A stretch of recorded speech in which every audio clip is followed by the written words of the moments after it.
வணக்கம் முத்துக்குமார். நம்ம தமிழ்ஷா சேனலை சப்ஸ்கிரைப் பண்ணுற அனைவருக்கும் என்னுடைய மனமார்ந்த நன்றி.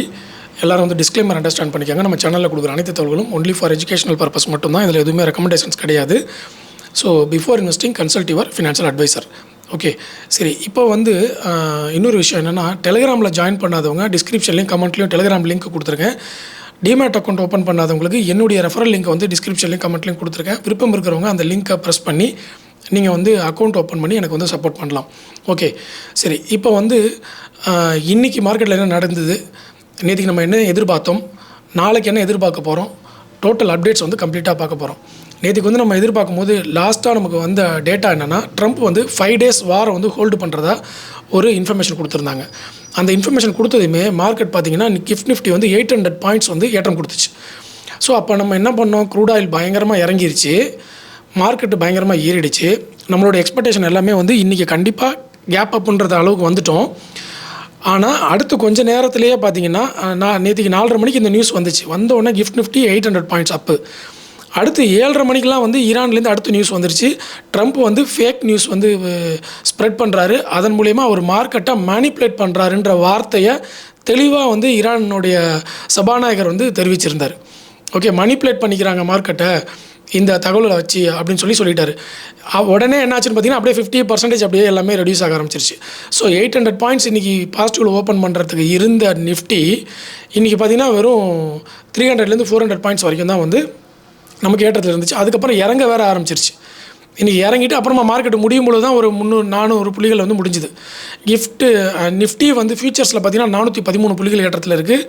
நிஃப்டி இண்டெக்ஸ் பார்த்தீங்கன்னா 399 புள்ளிகள் வந்து ஏற்றத்தில் இருக்குது இன்றைக்கி. ஆனால் நேற்றுக்கு நிஃப்டி எவ்வளோ இருந்தது, 900 பாயிண்ட்ஸ்லாம் போச்சு. ஓகே, ஆனால் அவ்வளோ புள்ளிகள்லாம் ஏறல. ஏன்னா ஃபேக் நியூஸ்ன்னு சொன்னனால அதுலேயும் வந்து நமக்கு நிறைய பேர் இம்பேக்ட் வந்து மார்க்கெட்டில் நடந்துருச்சு. இப்போது ட்ரம்ப் சொல்கிறது உண்மையா, ஈரான் சொல்கிறது உண்மையா, இதில் முதல்ல நம்ம கிளாரிட்டி எடுத்துக்கணும். ஓகே, பட் டெக்னிக்கலி மார்க்கெட்டோடைய இண்டிகேஷன் என்ன இருக்குன்னா, செல் அண்ட் ரைஸ் அப்படின்ற இண்டிகேஷனில் தான் மார்க்கெட் வந்து இப்போ வரைக்கும் இருக்குது. ஸோ எல்லாருமே வந்து ஒரு ரைஸ் வந்துச்சுன்னா அந்த இடத்துல செல் பண்ணி குவிட் பண்ணிட்டு வெளில வர்றாங்க. ஆனால் ட்ரம்ப் சொன்ன மாதிரி 4 வாரம் ஆயிடுச்சே, ஒருவேளை இங்கேருந்து வார் ரெக்கவர் ஆகுமோ, 3500 புள்ளிகள் நிஃப்டி இறங்கிடுச்சே, இங்கேருந்து வந்து மார்க்கெட் ரெக்கவர் ஆகுமோன்னு ஒரு சில பேருக்கு காத்துக்கிட்டு இருக்காங்கல்ல, அவங்க என்ன பண்ணுவாங்கன்னா, இந்த மாதிரி 5 days ஹோல்டு அப்படின்னா அதை பாசிட்டிவ் நியூஸாக மாற்றிட்டு பை பண்ண ஆரம்பிச்சிருவாங்க. மேபி அது ட்ராப்பாக மாறலாம். ஓகேவா, மேக்ஸிமம் ட்ராப்பாக இருக்கிறதுக்கான வாய்ப்பு தான் அதிகமாக தெரியுது. சப்போஸ் இதில் வந்து நான் இந்த டைட்டிலே பார்த்தீங்கன்னா ஹியூஜ் ட்ராப்னு தான் போட்டிருப்பேனே தவிர பையிங் ட்ராப்போ செல்லிங் ட்ராப்போ போடலை. ஏன்னா இது பையருக்கோ செல்லருக்கோ ஆன ட்ராப்பு கிடையாது.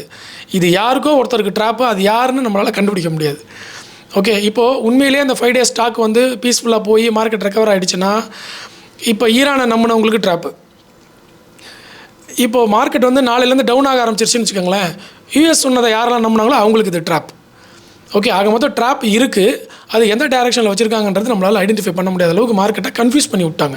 நேற்றுக்கே பார்த்தீங்கன்னா நமக்கு மார்க்கெட் ஃபுல்லாக டவுனு, 4:30 மணிக்கு மேலே பாசிட்டிவ், திருப்பி 7:30 மணிக்கு மேலே நெகட்டிவ், அவர் போய் சொல்கிறாருன்னு வந்து சொல்கிறாங்க. ஸோ இது எல்லாமே நடந்துக்கிட்டு இருக்குது.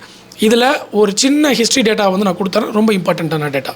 அது என்ன அப்படின்னு பார்த்தீங்கன்னா, 2025 வந்து சைனா கூட நடந்த ஒரு பேச்சுவார்த்தை. சைனாவுடைய டேரிஃபில் வந்து நாங்கள் சைனா கூட பேச்சுவார்த்தை நடத்தி கொண்டிருக்கிறோம் அப்படின்னு சொல்லி ட்ரம்ப் அனௌன்ஸ்மெண்ட் பண்ணார்.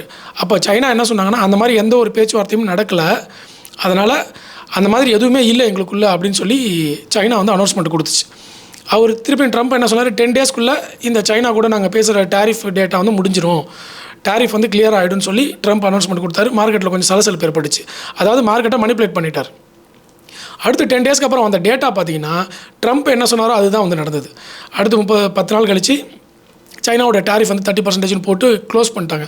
அப்போது அவர் சொன்ன மாதிரி ஆல்ரெடி பேசிகிட்டு இருந்துருக்குறாங்க. ஆனால் சைனா வந்து அவர் அந்த மாதிரி எதுவுமே நடக்கலைன்னு சொல்லி பொய் சொன்னதாக வந்து, அதாவது மாற்றி சொன்னாங்கன்னு சொல்லியிருக்கிறாங்க. இதுதான் ஹிஸ்ட்ரியில் போன வருஷம் வரைக்கும் இருக்கிற டேட்டா. சைனாவுக்கும் யூஎஸ்க்கும் நடந்த டேட்டா. ட்ரம்ப் சொன்னதை வந்து இல்லைன்னு சொல்லி மறுத்தாங்க.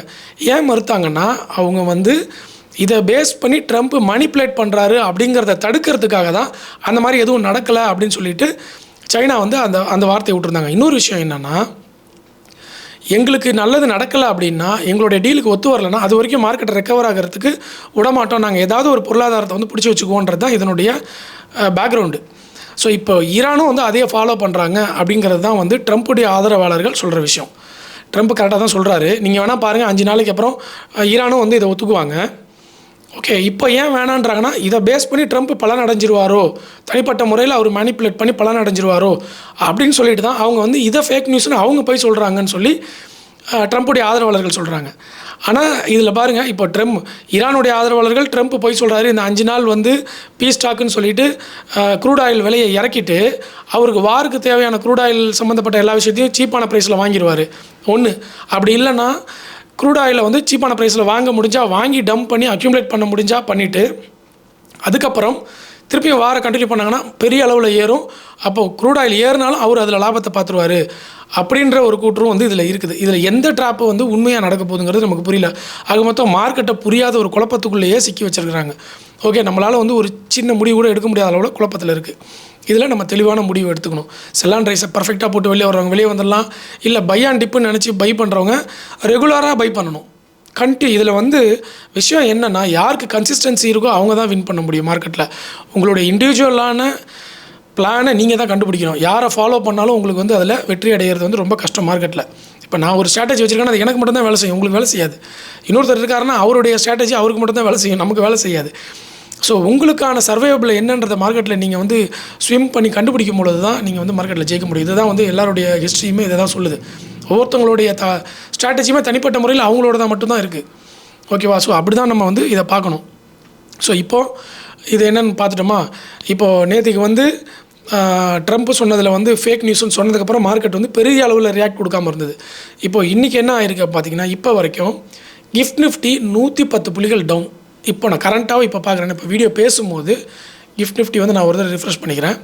5 மினிட்ஸ் வரைக்கும் 110 புள்ளிகள் டவுன். இப்போ கரண்ட்டாக நான் பார்க்கும்பொழுது டைம் பார்த்தீங்கன்னா 8:43. இன்றைக்கி பார்த்தீங்கன்னா 78 புள்ளிகள் இப்போ வரைக்கும் கிஃப்ட் நிஃப்டி டவுனில் இருக்குது. 78 புள்ளிகள் கிஃப்ட் நிஃப்டி டவுனில் இருக்குது. டவ் ஜோன்ஸ் எல்லாமே முதல்ல டவுனில் இருந்துச்சு. இப்போ வந்து எல்லாமே ஒரு 100 புள்ளிகள் பாசிட்டிவில் இருக்குது. அதாவது 0.2% மட்டும் பாசிட்டிவில் இருக்குது. ஆனால் க்ரூட் ஆயில் என்ன தெரியுமா இருக்குது? இப்போ கரண்ட் சுச்சுவேஷனில் க்ரூட் ஆயிலோட டேட்டா என்ன தெரியுமா? க்ரூட் ஆயில் 3.3% ஏற்றம் கொடுத்துருக்கு. இன்றைக்கும் க்ரூட் ஆயில் 3.3% இப்போ ஏற்றம் கொடுத்துருக்கு. அப்போ நமக்கு மார்க்கெட்டு வந்து டவுன் ஆகிறதுக்கான வாய்ப்புகளை தான் அதிகமாக காமிக்குதுன்றது புரிஞ்சு போச்சா? க்ரூட் ஆயில் ஏறுது அப்படின்றப்போ நமக்கு கண்டிப்பாக டவுனில் தான் வரதுக்கான வாய்ப்பு உண்டு. கண்டிப்பான்னு சொல்லக்கூடாது, வாய்ப்பு உண்டு, அப்படி தான் சொல்லலாம். ஓகே, க்ரூட் ஆயில் ஏறுது, அப்போ மார்க்கெட் இறங்கிறதுக்கான எக்ஸ்பெக்டேஷன்னா இன்வெஸ்டர்ட்டையும் ட்ரேடர்ஸ்ட்டையும் இருக்க போகுது. கரெக்டுங்களா? இந்த நேரத்தில் கிஃப்ட் நிஃப்டியும் இறங்கிக்கிட்டு இருக்குது.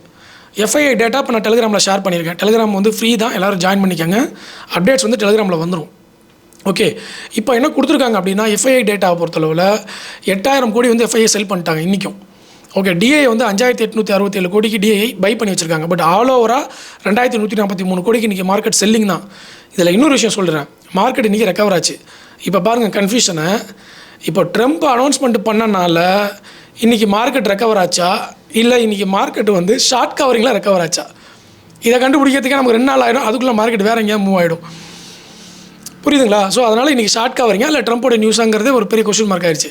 பட் எனவே ட்ரம்போட நியூஸும் கொஞ்சம் பார்ட்டிசிபேட் பண்ணியிருக்கு.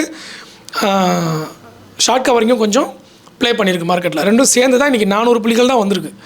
ஓகே, இப்போ வரைக்கும் வந்து 80 100 புள்ளிகள் வரைக்கும் கிஃப்ட் நிஃப்டி டவுனில் இருக்குது.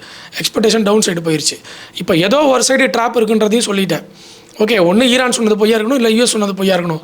ஈரான் சொன்னது பொய்யன்னு நினச்சி நீங்கள் செல் பண்ணிங்கன்னா மேபி மார்க்கெட் ரெக்காரவனா அந்த ட்ராப்பில் மாட்டோம். ஆனால் 90% எல்லோரும் எதிர்பார்க்குறது என்னென்னா ட்ரம்ப் தான் பொய் சொல்லுவார், அதனால் இது செல்லான் ரைஸாக தான் இருக்கும் மேக்ஸிமம், அவரை நம்பி உள்ளே போகுது. ஏன்னா நான் வந்து நிறைய வீடியோ போட்டிருக்கேன். இந்த வாரத்துலேயே பார்த்தீங்கன்னா நிறைய அந்த வார் பற்றி போட்டிருக்கேன். நேற்றுக்கு வந்து எல்லார்ட்டையுமே வந்து கமெண்ட் பதிவு பண்ணுங்கன்னு கேட்டிருந்தேன். அதில் அதிகபட்சம் ட்ரம்ப்பை பற்றி தாங்க எல்லோரும் போட்டிருக்காங்க. அவர் சொல்கிறத நான் நம்ப மாட்டேன், ஐயோ பித்தலாட்டம், பொய், என்னென்ன சொல்ல முடியுமோ என்னென்ன திட்ட முடியுமோ அதெல்லாம் திட்டுறாங்க. அந்தளவுக்கு நம்பிக்கை அவர் மேலே இருக்குது. நம்மளை மாதிரி தான் வந்து எல்லா ரீட்டைல் ட்ரேடர்ஸ், ஹை நெட்வொர்த் இன்வெஸ்டர்ஸையும் இருக்கும். அவர் சொல்கிறத யாருமே நம்பலை. ஆனால் மார்க்கெட் நம்ம என்ன நம்புகிறோமோ அதுக்கு அகெயின்ஸ்டாக தான் ட்ராவல் ஆகுங்கிறத மட்டும் புரிஞ்சுக்கோங்க. ஓகே, மார்க்கெட்டை பொறுத்தளவில் நீங்கள் என்ன எக்ஸ்பெக்ட் பண்ணலையோ அன்எக்ஸ்பெக்டடாக தான் மார்க்கெட்டில் எக்ஸ்பெக்ட் பண்ணணும். இதுதான் மார்க்கெட், எப்பயுமே அப்படி தான் இருக்கும். அதில் வந்து நம்ம கேர்ஃபுல்லாக இருக்கணும். ஓகேவா? ஸோ இதை வந்து புரிஞ்சுக்கோங்க. அடுத்தது நாளைய பங்குச்சந்தைக்கு தேவையான தகவல்களில் வந்து நம்ம பார்க்க வேண்டியது வந்து இன்னொரு டேட்டா வந்து கொடுத்துருந்தேன். மார்க்கெட்டுடைய ஹாலிடே டேட்டா வந்து கொடுத்துருந்தேன். அதை எல்லோரும் புரிஞ்சுக்கோங்க. 26ஆம் தேதி ஸ்டாக் மார்க்கெட் வந்து ராமநவமிக்காக லீவு. அந்த டேட்டா ஃபுல்லாக வந்து லீவ் டேட்டா எல்லாமே வந்து ஹாலிடே டேட்டா ஃபுல்லாக டெலிகிராமில் போஸ்ட் பண்ணிட்டேன். டெலிகிராமில் போய் ஜாயின் பண்ணி கண்டிப்பாக எல்லோரும் பார்த்துக்கோங்க. ஓகே, அடுத்தது பார்த்திங்கன்னா 31 நமக்கு லீவு, மகாவீர் ஜெயந்தி. அடுத்து 24 இன்றைக்கி வீக்லி எக்ஸ்பைரி முடிஞ்சு போச்சு, இன்றைக்கி நிஃப்டியோட இது. அதுக்கப்புறம் வந்து 25 நாளைக்கு வந்து சென்செக்ஸு பேங்க் எக்ஸ்க்கு மட்டும் மந்த்லி எக்ஸ்பைரி. இன்றைக்கி நிஃப்டிக்கு, நாளைக்கு வந்து சென்செக்ஸுக்கு 25 ஓகேவா? அதை வந்து நோட் பண்ணிக்கோங்க. ஏன் அப்படின்னா 26 லீவு, அதனால் 25 எக்ஸ்பைரி சென்செக்ஸுக்கு. அடுத்து 30 வந்து நமக்கு என்ன கொடுத்துருக்குறாங்க, 30 எதுவும் கொடுக்கல. 30 வந்து என்ன போட்டிருக்கிறாங்க, நிஃப்டி பேங்க் நிஃப்டி மார்ச்சுடைய எக்ஸ்பைரி, மந்த்லி எக்ஸ்பைரி. எஸ், 31 வந்து நமக்கு லீவுன்றனால 30 எக்ஸ்பைரி வந்துடுது நிஃப்டிக்கு. அதையும் நோட் பண்ணிக்கோங்க. இது எல்லாத்தையுமே டெலிகிராமில் தெளிவாக போட்டிருக்கேன், காலையில் போஸ்ட் பண்ணியிருக்கேன், எல்லாத்தையும் போய் செக் பண்ணி பார்த்துக்கோங்க. ஏன்னா எக்ஸ்பைரி டேலாம் மாறி மாறி வருது, லீவு வருது, ஹாலிடே வருது. ஸோ ட்ரேடராக இருந்தீங்கனாலும் கொஞ்சம் கன்ஃபியூஸ் பண்ணாமல் கரெக்டாக பார்த்து ட்ரேட் பண்ணிக்கோங்க. இம்பார்ட்டன்ட் டேட்டா அது எல்லாத்தையுமே வந்து கரெக்டாக எடுத்துக்கோங்க. ஓகே, ஸோ அடுத்தது பார்த்திங்கன்னா நமக்கு தேவையான தகவல்களில் வேறு என்னென்ன வந்திருக்கு அப்படின்றத பார்த்துட்றேன். இப்போ இந்த ட்ரம்ப்போடைய நியூஸ் பார்த்துட்டோம், ஈரானுடைய டேட்டா பார்த்துட்டோம். ஈரான் வந்து தொடர்ந்து இன்னும் அட்டாக் பண்ணிக்கிட்டு தான் இருக்காங்க, அதனால் எந்த ஒரு இம்ப்ரூவ்மெண்ட்டும் வந்து இல்லை. ஆனால் இஸ்ரேல் வந்து ரியூட்டர்ஸ்க்கு வந்து இன்ஃபர்மேஷன் கொடுத்துருக்காங்க. ரியூட்டர்ஸ்க்கு எப்பயுமே தவறான தகவல் போகாது. இஸ்ரேல் வந்து பீஸ் டாக் நடந்துட்டு இருக்கிறது, அந்த 5 days ஓல்டு நியூஸ் வந்து போய்கிட்டு தான் இருக்குது அப்படின்னு இருக்காங்க. இன்னொரு தரப்பு என்ன சொல்கிறாங்கன்னா, ஒரு பீஸ் டாக் ஸ்டார்ட் பண்ணுறவங்க நாங்கள் வந்து போர் நிறுத்தத்துக்கு வந்து விருப்பப்படுறோம், இது வேண்டான்னு தான் போவாங்களே தவிர டேயில் வந்து கணக்கெலாம் கொடுக்க மாட்டாங்க. 5 days நான் வந்து தரேன் அப்படிலாம் கொடுக்க மாட்டாங்க. பீஸ் டாக்னா பீஸ் டாக் தான், அது வந்து நாங்கள் பீஸ் டாக் ஸ்டார்ட் பண்ணுறோம் தான் சொல்லுவாங்க. இந்த 5 days 4 days அப்படிலாம் கொடுக்க மாட்டாங்க. அப்படின்னா என்ன, 5 daysக்கு அப்புறம் திருப்பி நெகட்டிவில் போகுதுங்கிறத அவங்க இண்டிகேட் பண்ணுறாங்க. 50% அங்கேயே சான்சஸ் இருக்குதுன்னு அர்த்தம். ஏன் அப்படின்னா இந்த 5 days கெடு கொடுக்குறதுக்கு முன்னாடி அவர் ஒரு 48 hours கெடு கொடுத்தாரு, ஞாபகம் இருக்குங்களா? 48 hours நான் டைம் தரேன், ஹார்மஸை வந்து ஃபுல்லாக ரிலீஸ் பண்ணி ஆகணும் அப்படின்னு சொல்லி டைம் கொடுத்தாரு. அதை அப்படியே விட்டுட்டார். அதுக்கப்புறம் பார்த்தா அடுத்த நாள் 24 hours நம்மளாம் எதிர்பார்த்துட்டு இருந்தோம். 48 மணி நேரத்துக்கு அப்புறம் 2 நாளைக்கு அப்புறம் பயங்கரமாக ஏதோ ஒரு பிரளயம் நடக்க போகுது. கடைசியாக பார்த்தா 24 hours கழிச்சு அந்த நியூஸ் அப்படியே போயிடுச்சு. திருப்பியும் 5 days அப்படின்னு சொல்லி அடுத்த நியூஸ்க்கு வந்துட்டார் அவர். இப்படி ஜம்ப் பண்ணிக்கிட்டே இருக்கிறனால அவர் மேலே யாருக்குமே நம்பிக்கை இல்லை. ஓகே, நேற்றுக்கு வந்து கமெண்ட்டை பாருங்கள். ஓகே, சரி, இப்போ இதுதான் வந்து நடந்துட்டு இருக்கிற வருஷம். இப்போ வரைக்கும் தங்கம் என்ன நடந்திருக்கு அப்படின்னு பார்த்தீங்கன்னா, தங்கத்துடைய விலை பெரிய அளவில் ரெக்கவரி ஆகலை. ஓகேவா? சில்வருடைய விலை பார்த்தீங்கன்னா $1 1% மட்டும் ரெக்கவர் ஆகிருக்கு சில்வர். இதை நோட் பண்ணிக்கணும். அடுத்தது பார்த்தீங்கன்னா க்ரூட் ஆயில் 3.4% ஏற்றம் கொடுத்துருக்கு. அப்போது நமக்கு அது நெகட்டிவில் போகிறதுக்கான வாய்ப்பை தான் வந்து இண்டிகேட் பண்ணுறாங்க. அடுத்தது பிட்காயினை பொறுத்தளவில் $70,000 கீழே பிட்காயின் போயிடுச்சு. 1.3% டவுனில் இருக்குது பிட்காயின். ஸோ வந்து குளோபல் மார்க்கெட் கிஃப்ட் நிஃப்டியை பொறுத்தவரை ஆல்ரெடி சொல்லிட்டேன். யூஎஸ் மார்க்கெட் வந்து அப்படியே மிக்ஸ்டு மார்க்கெட்டாக இருக்குது, ஆனால் பாசிட்டிவில் பெரிய அளவில் போகலை. கிஃப்ட் நிஃப்டி 70 புள்ளிகள் இப்போ வரைக்கும் டவுனில் இருக்குது. கொஞ்சம் நேரத்துக்கு முன்னாடி வரைக்கும் 110 புள்ளிகள் டவுனில் இருந்தது. நாளைக்கு காலையில் ஒரு தடவை வந்து நம்ம கிஃப்ட் நிஃப்டியை செக் பண்ணிக்கணும். மார்க்கெட்டில் வந்து அவசரப்பட்டு உள்ளே போயிடாதீங்க. கிராஷ் ஆச்சுன்னா அதுக்கான கேஷ் வந்து கையில் வச்சுக்கோங்க அக்யூமுலேட் பண்ணுறதுக்கு. அதே மாதிரி செல் ஆன் ரைஸ்க்கு வாய்ப்பு கிடச்சிச்சின்னா செல் ஆன் ரைஸ் கொடுத்துட்டு நம்ம ரிலாக்ஸாக முதல்ல உட்காரணும், முதல்ல ப்ரீத் பண்ணிக்கணும். அதுக்கப்புறம் திருப்பி ஃபஸ்ட்லேருந்து கூட நம்ம வந்து நம்மளுடைய ட்ரேடிங்கை வந்து ஜேர்னியை ஸ்டார்ட் பண்ணிக்கலாம். ஆனால் நம்ம ப்ரீத் பண்ணுறதுக்கு நமக்கு ஒரு டைம் வேணும் இல்லைங்களா? அதனால் கொஞ்சம் வந்து sell on rise market, falling knife, dead cat bounce, இதெல்லாம் வந்து ஞாபகத்தில் வச்சு, இதெல்லாம் மார்க்கெட்டில் இருக்கக்கூடிய டேர்ம்ஸ். கண்டிப்பாக 4-5 வருஷத்துக்கு ஒரு தடவை இதெல்லாம் ரிப்பீட்டட் ஆகும். அதனால் இந்த டயத்தில் மார்க்கெட் உச்சியில் இருக்குது. ரெண்டாவது டெக்னிக்கலாக வந்து நான் 2 விஷயம் பார்த்துருக்கிறேன்.